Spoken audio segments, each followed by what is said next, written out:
Well, I'm going shopping and I work in a charity shop and I take the buses there. I use the buses a lot. Free bus. And I think it's absolutely wonderful. It means that it opens up a whole world for people on a limited income, that they can go out and about. I mean, I can go to Dublin, I can go anywhere. It's absolutely wonderful. I must travel on Belfast buses at least 6 times a week. So usually because I'm a volunteer and I do lots of volunteer work, particularly Monday to Friday, into town, out of town, all over. Saturdays into town for whatever. Plus, of course, sometimes on a Sunday. But I must make, on average, 15 to 16 journeys on Belfast buses and Ulster bus too, a week.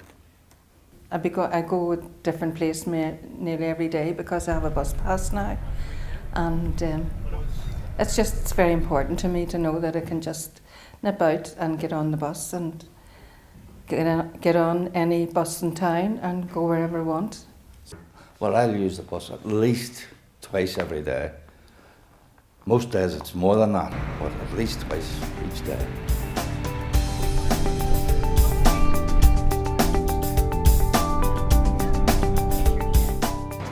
Older people and their use of public transport is very important to TransLink. In fact, we very much value not only the patronage and the support and advocacy that we get from older people, but obviously their business. And it's an area that we would be particularly focused on. And therefore, to make sure that our focus is always remains correct, we want to make sure that we establish good working relationships and partnerships with, for example, Engage with Age. On the whole, pretty good. There are some bad eggs and there are some grumpy ones, and they're ones who I would think, and I've thought at the back of my mind, they're going out of their way to be difficult. In other words, they're doing me a favour by driving the bus. Not very often, but when it happens, gee whiz, you think to yourself, the world's gone wrong. But on the whole, I would say, again, I'm about 70% happy with the demeanour of the drivers. And can I throw this one in? I do find that the women drivers are far more friendly and more sympathetic than the men. To be pleasant.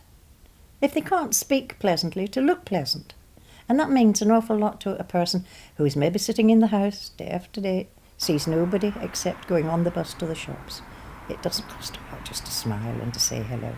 And to say to these boys that are just learning, what do you like with your grandma? You know, do you just growl at her or stare at her? You know? So we're no different. We're all somebody's grandma. The majority of them are very nice, you know. I mean, I went down the bus the other day and it was like an Englishman and he was lovely. He sang we tune the whole way down and happy as Larry and something like that. I don't know if that would distract their driving. I don't think so because they're still looking where they're going, you know. But it sort of makes you feel a bit better, I think. If the drivers are a bit of more talkative to you, getting on in the morning saying good morning, or it's a good day, or a lovely day, you would be delighted at that. You might as well not be there. I've got on and I've said good morning in the city centre. Just give me a ticket, that's it. There's no thank you or anything about it. You know, if they give me a ticket, I say thanks, or I'm getting off a bus, I turn around to them and say thanks, driver, and get off. But there's no return. There's no, that's okay, mate, dead on. Now, I had a quite unpleasant experience myself the time of the snow last year. Remember, the roads were very bad. And while I admired them for keeping the buses on the roads, what happened was myself and another little elderly lady were waiting for the bus, and as you know, the footpaths weren't cleared. Now, the roads were, but the footpaths weren't.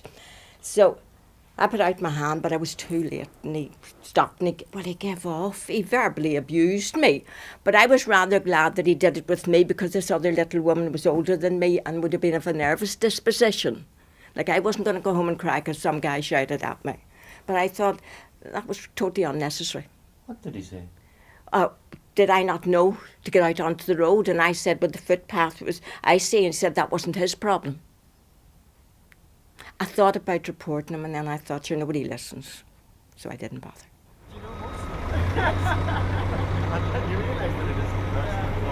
Well, I can give a very firm commitment that from every level in our organisation that their voice is very important, that their voice is heard, and that where appropriate we will certainly respond to any suggestions, problems, and we'll adapt our training or our procedures to suit. They're a very important advocate for our bus services.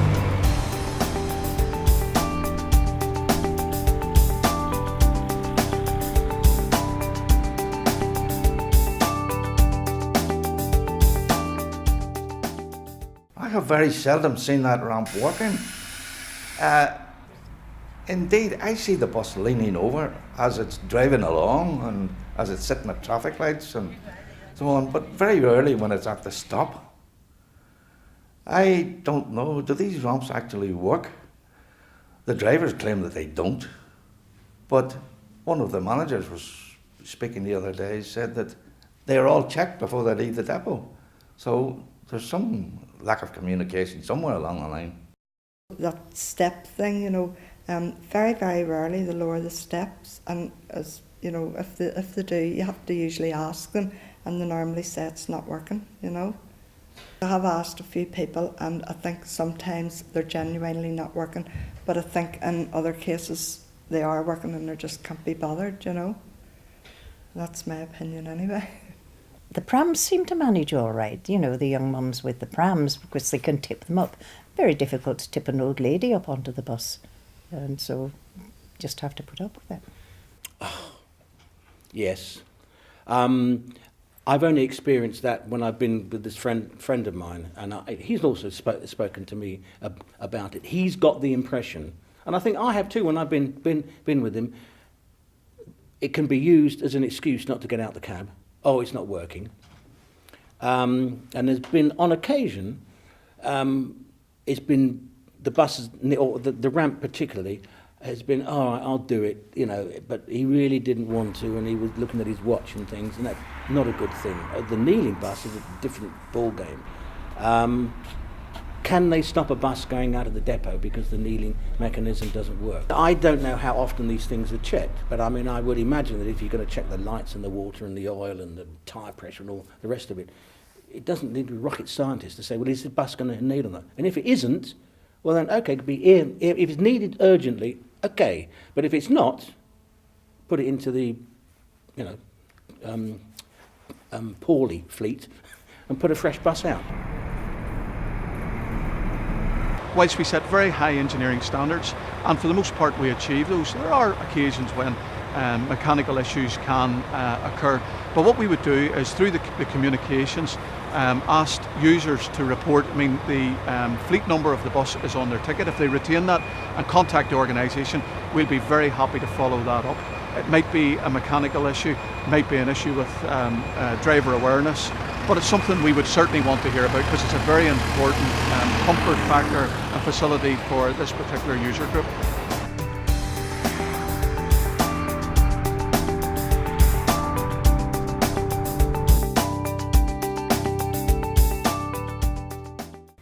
They seem to have vanished completely. I never see any of them about at all.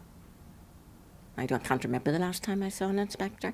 Inspectors are a very rare commodity on the Falls Road and on the Shankill Road. And it's just like the traffic wardens who were supposed to come along and ticket cars that were parked at bus stops. Well, I haven't seen any, and I spent my life up and down those two roads. Bring back the conductors. Or where are your inspectors?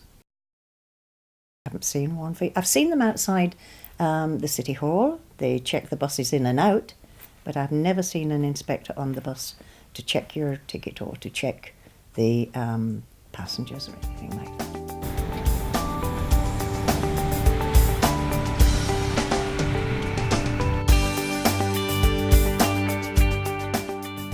Cars parked in bus stops is another bogey because you have to go in and out round them.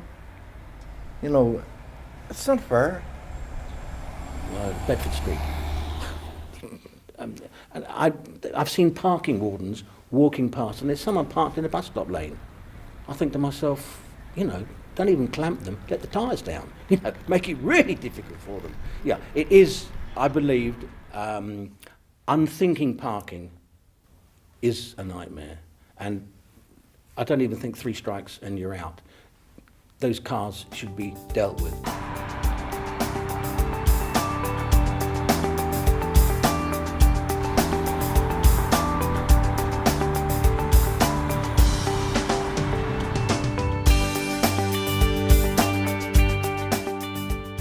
The seating issue is all right. At the front of the bus there are 4 seats to either side. And on a single decker that's not too bad. On the double decker buses the seats are further back because of the luggage racks being there first. And when the elderly people are getting on, if there are prams in the way on the single decker bus and the pram's on, they have to negotiate round the handles of these prams before they can get to their seat, which is all right if the bus is stationary, if you get on at one of the terminus, but the drivers don't wait until the people are sitting down, and that's where the problem comes in. I find the buses take off very quickly, most of them, and you have to cling on to the first handrail or anything that's about.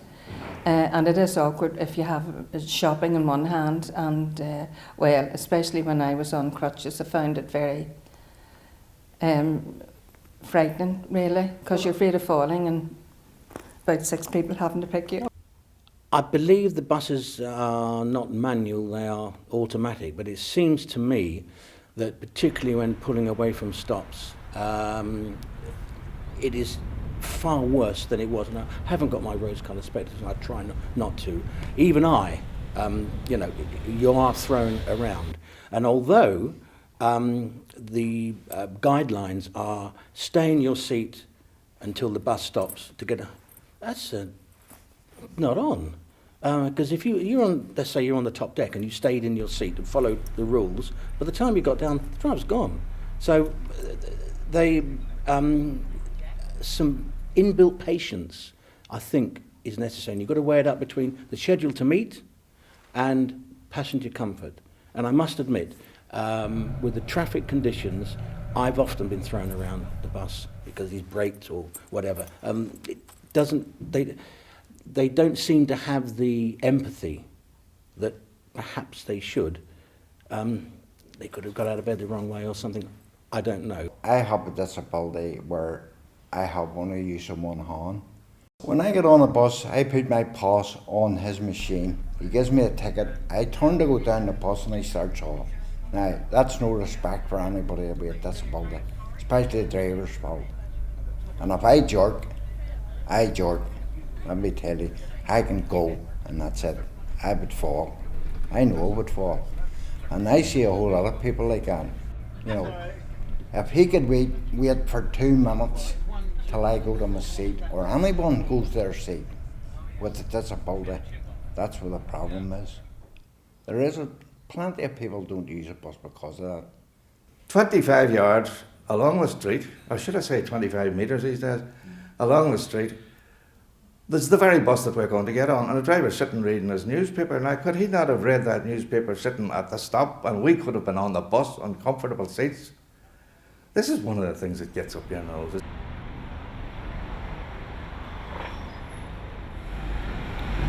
Well, that's precisely the reason why we want to work in close cooperation and collaboration with organisations such as Engage with Age, and particularly in partnership. And we have produced some guidelines which we believe will be very helpful to our drivers in better understanding the specific requirements and needs of this very important customer group. A good driver is somebody that I can get on the bus with a smiley face and say good morning to me, and to me that's 100%. That fella's behind me. And I can treat that fella with respect. I go to Enniskillen to have my hair cut. Why, you might ask? There's a railway museum in the Barbers, so therefore I can have a look at my trains, I could buy my Fermanagh black bacon, and there's a good pub there and have a decent lunch and a pint, and it's a day out, and it's, I don't know what the fare is, but fantastic. The vast majority of those drivers are gentlemen. Gentlemen, I cannot stress that enough. It's great. The bus passes. I love it. More than my husband.